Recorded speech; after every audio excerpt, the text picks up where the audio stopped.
Hello student. आज हम लोग इस वीडियो में क्लास 7th का 11 चैप्टर पेरीमीटर एंड एरिया पढ़ने जा रहे हैं। ठीक है, हम लोग ने 9th चैप्टर पढ़ा है। ठीक है, उसके बाद डायरेक्ट हम 11th चैप्टर पढ़ रहे हैं। जो 10th चैप्टर है वह है हमारा प्रैक्टिकल ज्योमेट्री। तो प्रैक्टिकल ज्योमेट्री के लिए आपको ज्योमेट्री बॉक्स की ज़रूरत पड़ेगी। अब ज्योमेट्री बॉक्स तो हमारे पास उपलब्ध है नहीं, अगर उपलब्ध है भी तो पेपर पे लिखने वाला है, इस पे तो हम लिख नहीं सकते हैं, बता नहीं सकते हैं।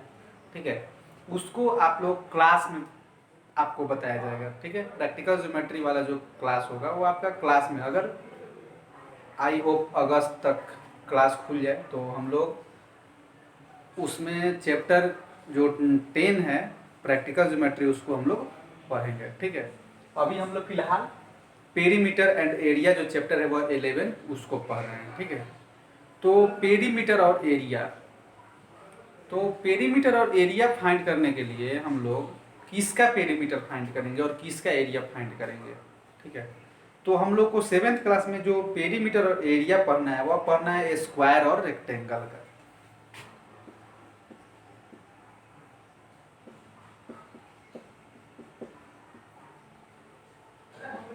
इसके बारे में आप पहले से भी परिचित हैं कि स्क्वायर क्या होता है, रेक्टेंगल क्या होता है। Square and rectangle both are quadrilaterals. ये दोनों क्या हैं? क्वाड्रिलेटरल है। क्वाड्रिलेटरल मतलब ए पॉलीगन हैविंग 4 साइड, जैसा आप लोग पहले से भी जानते हैं कि एक ऐसा पॉलीगन जिसमें 4 साइड हो उसे क्या बोलते हैं? क्वाड्रिलेटरल बोलते हैं। और ये दोनों स्क्वायर और रेक्टेंगल दोनों क्या होता है? क्वाड्रिलेटरल होते हैं, यानी 4 साइड होते हैं। तो स्क्वायर और रेक्टेंगल में तो 4 साइड होते हैं, 4 साइड्स होते हैं, लेकिन दोनों में अंतर क्या होता है? तो सबसे पहले हम लोग देखेंगे स्क्वायर।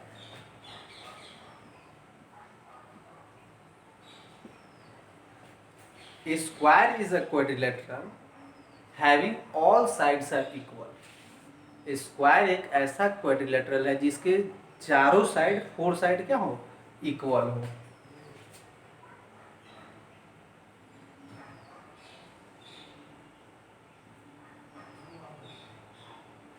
फिर से आप लोग डिफिनेशन सुन लीजिए, स्क्वायर क्या होता है? एक quadrilateral having all sides are equal. एक quadrilateral having all sides are equal, एक ऐसा क्वाड्रिलेटरल जिसके चारों साइड इक्वल हो।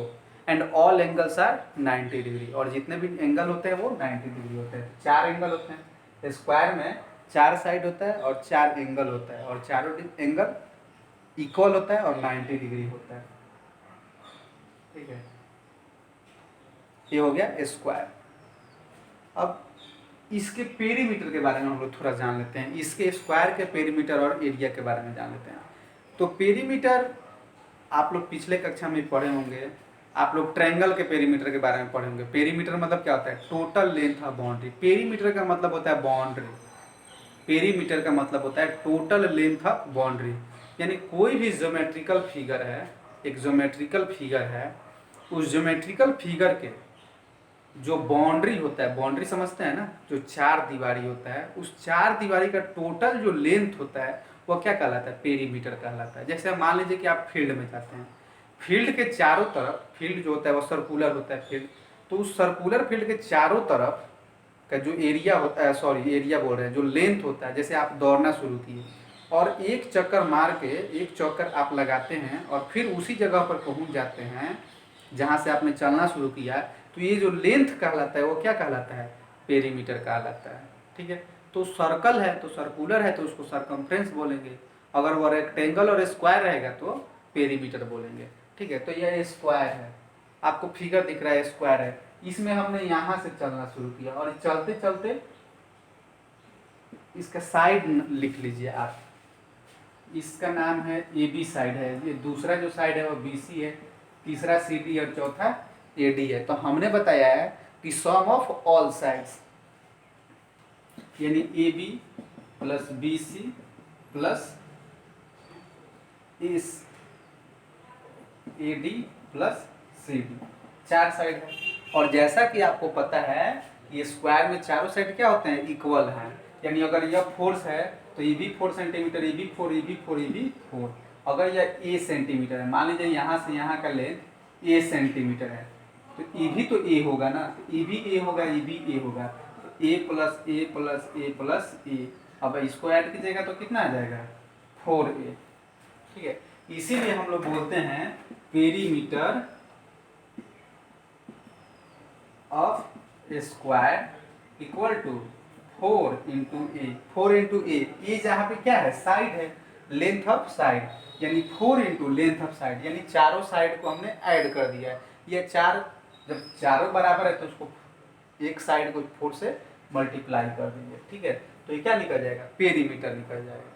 ठीक है, अब यही चीज आपको डायरेक्ट पेरीमीटर ना पूछ के कहेगा कि एक स्क्वायर फील्ड है, उसको फेंसिंग करने का बताइए आपको कि फेंसिंग करेंगे तो कितना खर्च लगेगा। तो फेंसिंग करने का मतलब तो घेरा लगाना।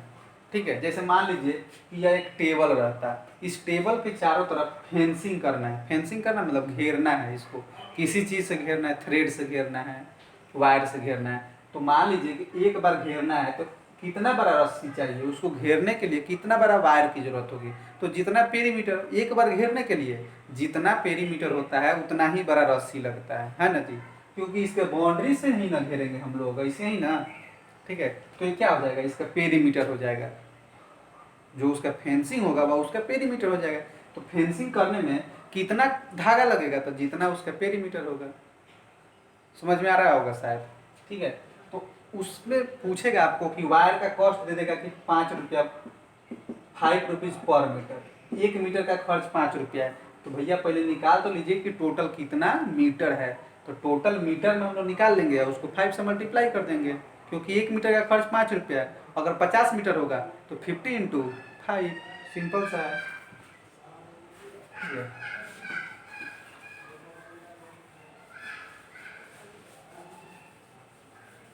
अब हम लोग बात करेंगे एरिया के बारे में। एरिया क्या कहलाता है, उसके द्वारा घेरा गया कोई भी ज्योमेट्रिकल फिगर है। यहाँ पे एक ज्योमेट्रिकल फिगर बन रहा है, स्क्वायर बन रहा है। ठीक है, अब इसके द्वारा घेरा गया जगह, ये कितना स्पेस कवर कर रहा है, ये सब स्पेस कवर कर रहा है ना।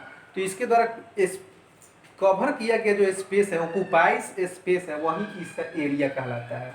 ठीक है, तो यह कितना एरिया कवर किया है, तो जो स्क्वायर होता है वो कितना एरिया कवर करता है, तो अपने साइड के स्क्वायर के बराबर। ठीक है, जैसे मान लीजिए इसका साइड x मीटर का रहता है तो x × x यानी x²। अगर मान लीजिए कि एक स्क्वायर है, स्क्वायर फील्ड है, उसका एक जो साइड है वो 5 मीटर का है, जो एक साइड है वो 5 मीटर का है, तो ये कितना एरिया कवर करेगा, तो 5 × 5 यानी 25 मीटर स्क्वायर। ठीक है, ये तो बहुत ईजी है। अगर आपको मान लीजिए कि एरिया दे दे, एरिया बोल देगा कि 144 मीटर स्क्वायर है, एक फील्ड है उसका एरिया है 144 मीटर स्क्वायर। अगर वह फील्ड जो है वह स्क्वायर है तो उसका एक साइड कितना होगा, तो देखिए एक साइड निकालने के लिए हम लोग क्या करेंगे कि जो एरिया रहता है ना उसको अंडर रूट कर देते हैं, एरिया को अंडर रूट में डाल देते हैं। तो अब 144 का अंडर रूट आपको याद होना चाहिए कि 12 का स्क्वायर है, यानी 144 का स्क्वायर रूट क्या होता है, 12 होता है। ठीक है, तो हम लोग इस प्रकार से इसका क्या निकाल लेंगे, एक साइड निकाल देंगे कि ये जो साइड है वो 12 है, तो ये भी 12, तो 12 × 12 144, यानी side into side, area equal to area of square equal to side into side. दो साइड को साइड से मल्टीप्लाई कर दीजिएगा तो एरिया आ जाएगा स्क्वायर का। तो अब आपको इतना ही पढ़ना था, पेरीमीटर और स्क्वायर, सॉरी पेरीमीटर और एरिया स्क्वायर का। अब आगे हम लोग थोड़ा रेक्टेंगल का देख लेते हैं।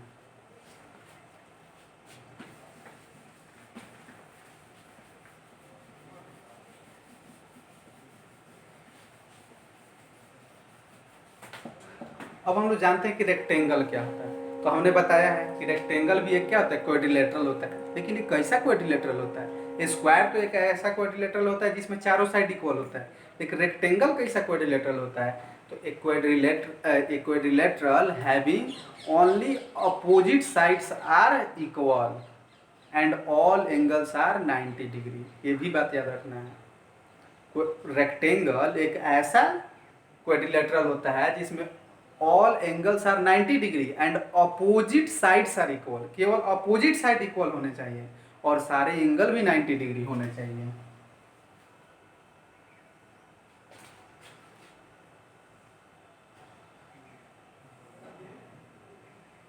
तो यह क्या हो गया आपका रेक्टेंगल हो गया। देखिए अपोजिट साइड, ये साइड इस साइड के बराबर है और यह साइड इस साइड के बराबर है, ठीक है। और इसमें जो चारों एंगल है वो क्या है 90 डिग्री है। अगर इस रेक्टेंगल का नाम हमने पी क्यू आर एस दे दिया तो इस रेक्टेंगल में जो पी क्यू है वह किसके बराबर है, एस आर के बराबर है। और जो एस पी है वह किसके बराबर है, आर क्यू के बराबर है, ठीक है। इसमें अपोजिट साइड इक्वल होते हैं केवल, ठीक है। और पैरेलल भी होते हैं, पैरेलल आप लोग समझते होंगे, ठीक है।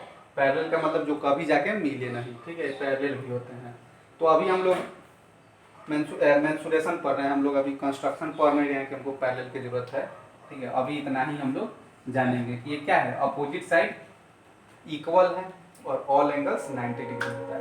अब पेरीमीटर क्या होता है, तो हमने बताया है पिछले ही टाइम हमने बताया कि पेरीमीटर क्या होता है, टोटल लेंथ ऑफ बाउंड्री, चाहे कैसा भी फिगर हो, चाहे वो रेक्टेंगल हो, चाहे स्क्वायर हो, चाहे सर्कल हो, चाहे ट्रायंगल हो, चाहे पेंटागन हो, ठीक है।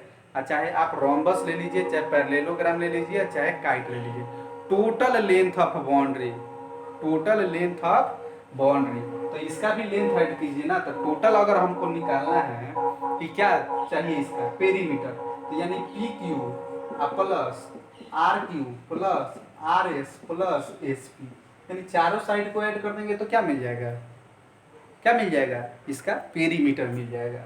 तो पेरीमीटर है तो ये दो साइड तो अलग ही एक ही होता है। तो मान लीजिए कि यह जो है x सेंटीमीटर है और ये तो ये भी 1 सेंटीमीटर होगा ना।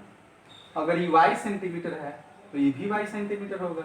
ऐसे ये दोनों बराबर होगा, ये दोनों बराबर होगा, ठीक है। तो अब हम लोग कैसे ऐड करेंगे, x plus Y plus Y, यानी x plus X 2x plus 2y, perimeter क्या हो गया 2x प्लस 2y। अब इसमें से 2 कॉमन लीजिएगा तो x प्लस वाई, जिसमें x क्या था लेंथ था और y क्या था ब्रेथ था। इसको लेंथ बोलते हैं और इसको ब्रेथ बोलते हैं। तो 2 इंटू लेंथ प्लस ब्रेथ, इसीलिए तो फार्मूला आता है हमारा। कोई पूछता है कि पेरीमीटर बताइए, पेरीमीटर ऑफ रेक्टेंगल, तो हम लोग क्या बताते हैं 2 इंटू एल प्लस बी बताते हैं, क्योंकि 2 बार लेंथ को ऐड करेंगे। देखिए ये क्या होता है 2l प्लस 2b, यानी 2 बार लेंथ को ऐड करना है, 2 बार ब्रेथ को ऐड करना है, फिर दोनों को ऐड कर देना है, ठीक है। अगर मान लीजिए कि एक रेक्टेंगल था जिसका लेंथ था 10 और ब्रेथ था 8, इसका लेंथ था 10 यूनिट और ब्रेथ था 8 यूनिट, तो इसका पेरीमीटर क्या होगा, तो 2 into 10 plus 8 length plus breadth, यानी 18 इंटू 2 यानी 16 यूनिट। आप लोग समझ गए होंगे, ठीक है। तो ऐसे हम लोग पेरीमीटर निकाल सकते हैं।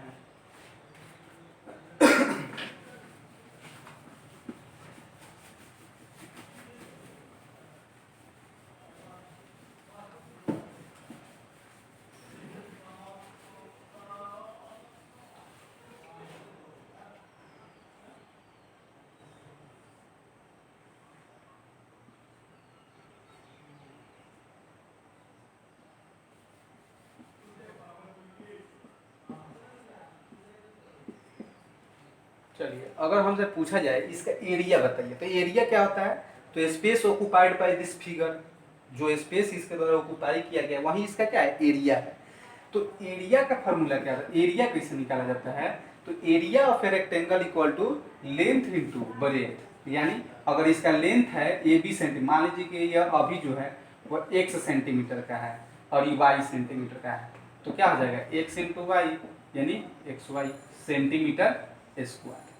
अगर ये 8 रहता है और ये 7 रहता है तो क्या हो जाता है 8 इंटू 7 यानी 56 सेंटीमीटर स्क्वायर, ठीक है। अगर देखिए आपको एरिया दे दे और लेंथ पूछ दे, जैसे मान लीजिए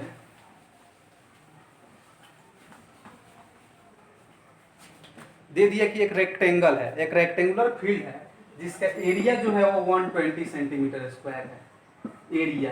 एरिया जो है 120 सेंटीमीटर स्क्वायर है और जो ब्रेथ है वह है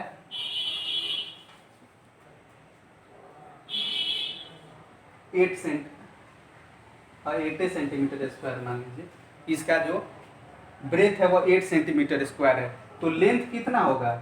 तो आप एरिया को ब्रेथ से डिवाइड कर दीजिए, एरिया को ब्रेथ से डिवाइड कर दीजिएगा तो लेंथ आ जाएगा, और एरिया को लेंथ से डिवाइड करेंगे तो ब्रेथ आ जाएगा। तो आपको एरिया, लेंथ और ब्रेथ में से 3 गो में से कोई 2 दिया रहेगा। अगर लेंथ ब्रेथ रहेगा तो एरिया निकाल सकते हैं, एरिया और लेंथ दिया रहेगा तो ब्रेथ निकाल सकते हैं। कैसे? तो एरिया को लेंथ से डिवाइड कीजिएगा तो ब्रेथ आ जाएगा। ठीक है, तो हम लोग 120 को 8 से डिवाइड कर देंगे तो ये 15 टाइम में, यानी 15 सेंटीमीटर हो जाएगा। ठीक है, अब इससे रिलेटेड जो भी क्वेश्चन प्रॉब्लम होगा हम लोग लाइव क्लास में और समझेंगे, और उसके बाद आप लोग जो क्वेश्चन सेशन होता है उसमें आप लोग क्वेश्चन पूछ सकते हैं, और आप लोग इसके माध्यम से एक्सरसाइज 11.1 बना सकते हैं। ठीक है, आप लोग ट्राई कीजिए। ठीक है, फिर मिलेंगे हम लोग नेक्स्ट वीडियो में।